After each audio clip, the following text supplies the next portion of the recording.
What's up, guys? Ici votre gars, le Big Fab. J'espère que vous allez bien par la grâce de Dieu. Moi, je vais bien par la grâce de Dieu. Waouh! Ça fait quand même longtemps que je n'ai pas fait de vidéo là. Pour de vrai, je suis content de vous revoir. J'espère que vous êtes content de me revoir aussi. Si vous n'êtes pas content de me revoir, pour de vrai, c'est pas mon problème. Comme je peux rien faire pour vous. Aujourd'hui, c'est vraiment un très très très gros sujet que je vais parler. Vraiment, là, c'est vraiment un gros sujet là. Gros sujet que je vais parler. La masculinité biblique. En cette année 2025, la masculinité subit une crise, je dirais, mondiale.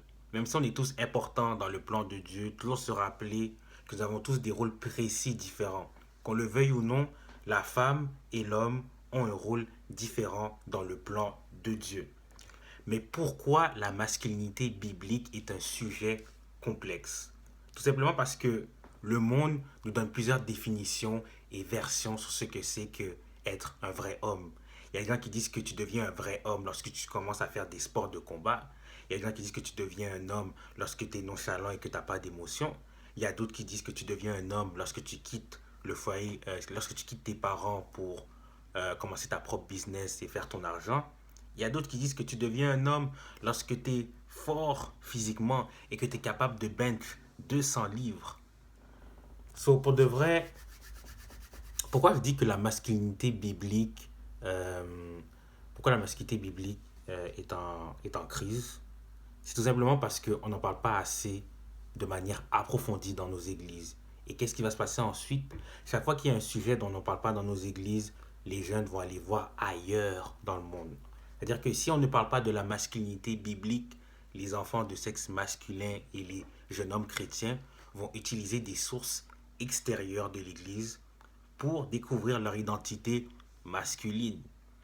Et il y en a qui vont être influencés par les films d'Hollywood qui projettent un prototype masculin dans lequel l'homme c'est un bad boy qui a des muscles et qui sauve la mademoiselle. Il y a d'autres qui vont écouter les conseils des célébrités, des figures paternelles, des mauvaises figures paternelles ou des influenceurs du genre Andrew Tate ou Alexis Chen. Par contre, je tiens à préciser que même si parfois ces sources extérieures peuvent promouvoir des bonnes choses pour la gente masculine, par exemple, ça peut promouvoir la force, le courage, la discipline, la persévérance, le nofap. Ça reste quand même des idéaux mondains. C'est-à-dire que ce n'est pas une idée qui est conforme complètement aux Écritures. Et quand ce n'est pas conforme aux Écritures, ça va guider les jeunes chrétiens vers la mauvaise direction. C'est-à-dire que parfois, c'est à cause de ces idées-là, certains jeunes chrétiens vont tomber dans la masculinité toxique, où l'homme est arrogant, il pense seulement au pouvoir et à l'argent, puis il collectionne les femmes comme si c'était des trophées et il les traite comme de la merde.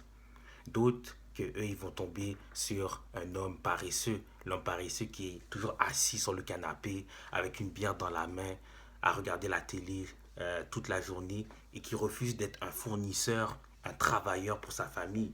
Puis la troisième catégorie, c'est l'homme qui est féminin, c'est-à-dire qui se laisse marcher dessus et qui refuse de laisser sa nature masculine se réveiller en lui.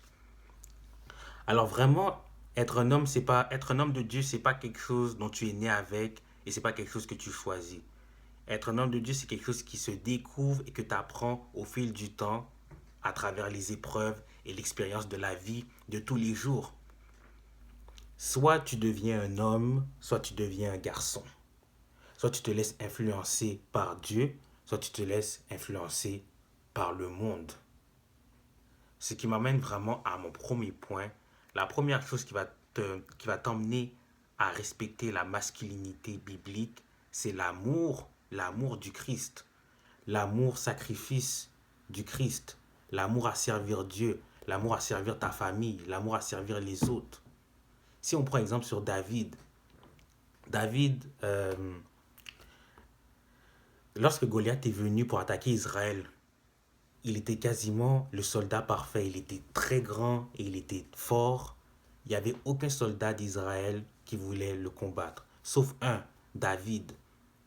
Pourquoi David était assez masculin et était assez courageux pour pouvoir combattre Goliath? c'était vraiment à cause de son amour pour l'Éternel. Il avait une confiance inébranlable et un amour sans fin pour l'Éternel. Et c'est qu'est-ce qui l'a poussé justement à être assez courageux pour aller combattre Goliath, avec aussi son amour pour Israël. Est-ce que David était plus âgé? Non. Est-ce que David avait plus d'expérience de combat que les autres soldats d'Israël? Non. Est-ce qu'il avait plus de muscles que les soldats d'Israël? Non. Mais pourtant, de tous les soldats, c'était vraiment David qui était le plus, qui respectait plus la masculinité biblique parce qu'il a fondé tous ses efforts, il a fondé toutes ses capacités en Dieu et en l'Éternel. Alors, tu dois vraiment forger ton amour pour le Christ, car c'est ton amour pour le Christ qui va te pousser à être courageux, c'est ton amour pour le Christ qui va te pousser à être persévérant, c'est ton amour pour le Christ qui va te pousser à être humble, qui va te pousser à être un fournisseur pour la famille, qui va te pousser à être fort, qui va te pousser à être dans la fidélité aussi. Tous les attributs masculins que vous êtes censé avoir en tant qu'homme de Dieu, c'est l'amour du Christ qui va te les donner. Donc l'amour c'est l'essence de la masculinité biblique. Je dirais aussi, dans la parole, il est dit, aimez votre femme comme Christ a aimé votre Église. Parfois, on a tendance à penser que, oh, ma femme me montre de l'attitude, je ne lui montre pas d'amour. Oh, elle a fait ci, je ne lui montre pas d'amour. Mais Dieu m'a vraiment parlé à travers ses Écritures que quand tu aimes ta femme, tu l'aimes pas parce qu'elle ne te donne pas de fil à retordre ou parce qu'elle est facile à aimer. Tu aimes ta femme parce que tu as senti que Dieu t'a destiné pour être avec elle. Et que donc tu es prêt à aimer ta femme, peu importe les épreuves que vous allez subir durant votre mariage. Le troisième point que je pourrais rajouter pour l'amour du Christ, c'est que lorsque tu développes l'amour du Christ, tu es en même temps en train de développer des caractéristiques paternelles sans avoir d'enfants. En d'autres mots, tous les hommes peuvent produire des enfants. Il faut juste avoir le truc entre les jambes, puis après tu peux déjà produire des enfants. Mais c'est pas tous les hommes qui peuvent élever des enfants comme il faut. Donc, tous les jeunes hommes chrétiens qui regardent cette vidéo, je vous conseille vraiment à commencer à devenir des mentors, des conseillers et des supports pour n'importe quel type de personne. Ça peut être dans n'importe quel domaine. Si, par exemple, vous êtes quelqu'un qui travaille dans les finances, vous pouvez donner des conseils financiers à certaines personnes. Vous êtes quelqu'un qui travaille, quelqu'un qui est quand même fit et qui va au gym souvent, vous pouvez faire des entraînements ou il conseille des personnes sur l'alimentation, toutes ces affaires-là. Parce que c'est vraiment en aidant les autres, en guidant les autres, que vous commencez à forger votre leadership, que vous forgez aussi votre cœur de père. Votre cœur de père, comme ça vous vous préparez déjà à être des pères pour l'avenir et pour le futur. So, vraiment, n'hésitez pas à aider les autres, à être des guides ou à être des grands frères spirituels aussi, à organiser des études bibliques, organiser des prières. Comme il est temps vraiment à nous, les jeunes hommes, de se réveiller. Car nous sommes dans le leadership. Dieu nous a appelés à être des leaders et à être des personnes qui aident et qui conseillent les gens. Mon deuxième point, un homme de Dieu fait face à ses erreurs. La masculinité biblique, c'est vraiment lié à faire face à tes erreurs.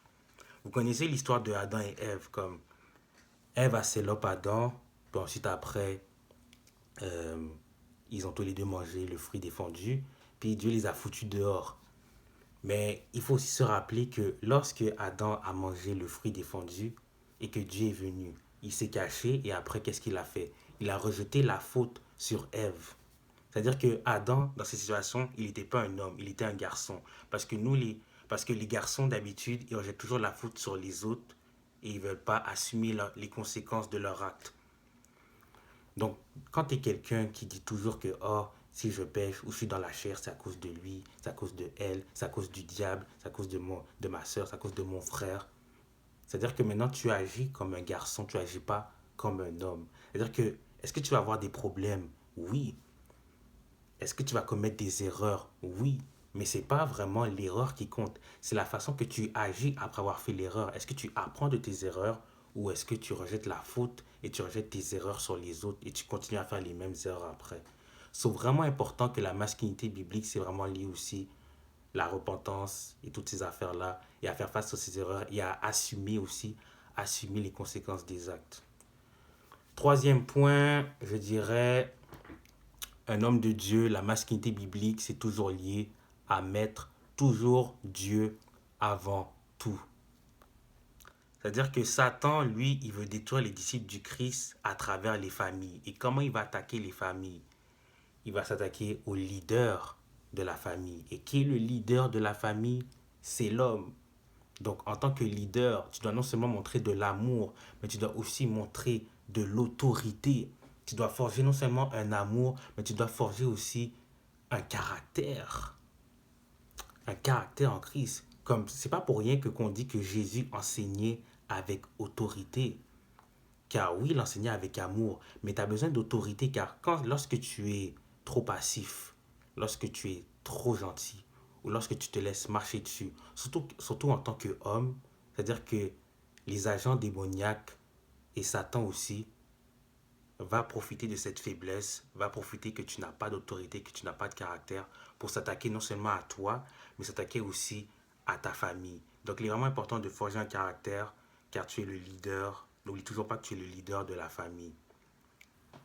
Lorsqu'il y aura aussi des persécutions et que vous allez vous faire persécuter, que vous allez, exemple, il y a des gens qui vont peut-être essayer de vous tuer à cause de votre foi en Christ, il y a des gens qui vont vous harceler à cause de votre foi en Christ, c'est l'homme, c'est toi en tant que tel, c'est l'homme qui va être censé, qui va avoir le rôle pour motiver, pour guider et pour être aussi un esprit de pour être un conseiller aussi pour la famille. Car oui, c'est Dieu, c'est toujours Dieu qu'on va se fier, c'est toujours lui qui va être notre force, notre forteresse et tout. Mais tu dois toujours te rappeler que c'est à travers toi aussi que Dieu va utiliser son conseil et son esprit de, comment on appelle ça? Son esprit de consolation. C'est vraiment important, forgez-vous aussi un caractère, forgez-vous un caractère pour que vous puissiez guider votre famille, non seulement avec amour, mais avec autorité pour chasser les démons.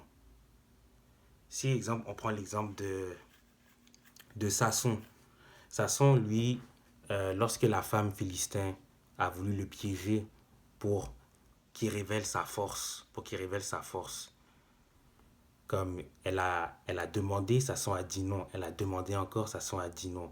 Elle a finalement demandé, elle a continué à demander, elle a continué à demander, c'est quoi l'origine de ta force? Samson a fini par céder. Pourquoi Samson a fini par céder?